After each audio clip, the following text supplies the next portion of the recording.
২০২৮ সাল থেকে ক্রিকেট বোর্ডে অবৈধ রাজনৈতিক নিয়োগ, ভোট চুরির সাথে জড়িত কর্মকর্তা কর্মচারীদের বিরুদ্ধে ব্যবস্থা নেওয়ার ঘোষণা দিলেন যুব ও ক্রীড়া প্রতিমন্ত্রী। জাতীয় সংসদে প্রশ্নোত্তর পর্বে সবশেষ বোর্ডের দুর্নীতিগ্রস্ত কর্মকর্তাদের সম্পদের হিসাব নেওয়ার জন্য দুদককে আহ্বান জানিয়েছেন আমিনুল হক। জানান, সরকারের প্রথম অর্থ বছরে নেয়া 10টি স্পোর্টস ভিলেজ তৈরির উদ্যোগ নেওয়ার কথা।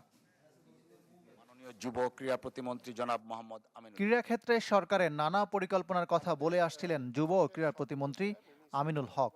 প্রথমবার জাতীয় সংসদে দিলেন সংসদ সদস্যদের প্রশ্নের উত্তর। চট্টগ্রাম 16 আসনের এমপি জহিরুল ইসলামের প্রশ্নের জবাবে উপজেলা ভিত্তিক মিনি স্টেডিয়াম নির্মাণ প্রকল্পের অগ্রগতি তুলে ধরেন প্রতিমন্ত্রী। আমরা খেলার মাঠ যাতে সংরক্ষণ করতে পারি সেই পরিকল্পনা আমাদের সরকারের রয়েছে। আগামী শিক্ষাবর্ষে চতুর্থ শ্রেণী থেকে বাধ্যতামূলক হচ্ছে খেলাধুলা। আপাতত অন্তর্ভুক্ত হচ্ছে 7 ডিসিপ্লিন। মোবাইল ডিভাইস থেকে দূরে রাখতে শিশু কিশোরদের খেলার মাঠে রাখতে চায় সরকার। মাঠ তৈরিতে তাই সর্বোচ্চ গুরুত্ব দেওয়ার ঘোষণা আমিনুল হকের। পড়াশোনার পাশাপাশি খেলাধুলাকেও সমান গুরুত্ব দেওয়ার মাধ্যমে আমরা বিশ্বাস করি যে আমাদের সন্তানরা যখন বাসায় ফিরে যায় তারা দেখা যায় যে ডিভাইসের প্রতি আসক্ত হয়ে যায়। আমরা সেই খেলাধুলাকে বাধ্যতামূলক করার মাধ্যমে মাননীয় স্পিকার আমরা তাদেরকে খেলার মাঠে রাখতে চাই এবং খেলার মাঠে রাখার মাধ্যমে আমরা বিশ্বাস করি সানবিট সব দিবে সামাল। সানবিট ম্যাজিক প্রেস ডিশওয়াশিং এর মাথা ঘোরানো সলিউশন।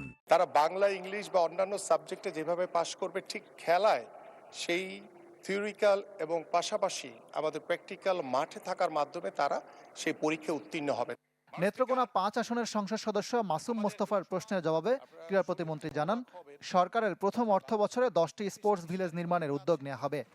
আমাদের যেহেতু বিভাগ রয়েছে 8টি, পাশাপাশি আমরা কুমিল্লা এবং ফরিদপুরকে সাথে রেখে আমরা 10টি স্পোর্টস ভিলেজ আমরা ইনশাল্লাহ প্রথম পর্যায়ে শুরু করব।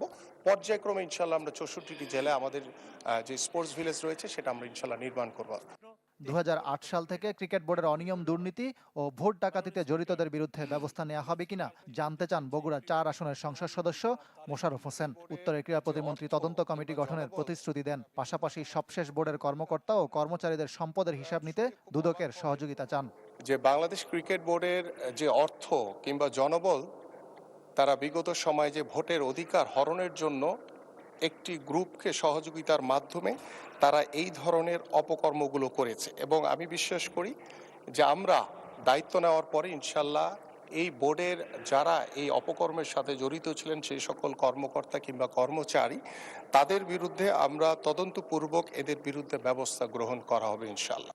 খেলাধুলাকে দলীয় রাজনীতি মুক্ত রাখার স্বপ্নও দেখান আমিনুল হক। বাংলাদেশের ক্রীড়াঙ্গনের ইকরাম হুসাইন, চ্যানেল 24, ঢাকা।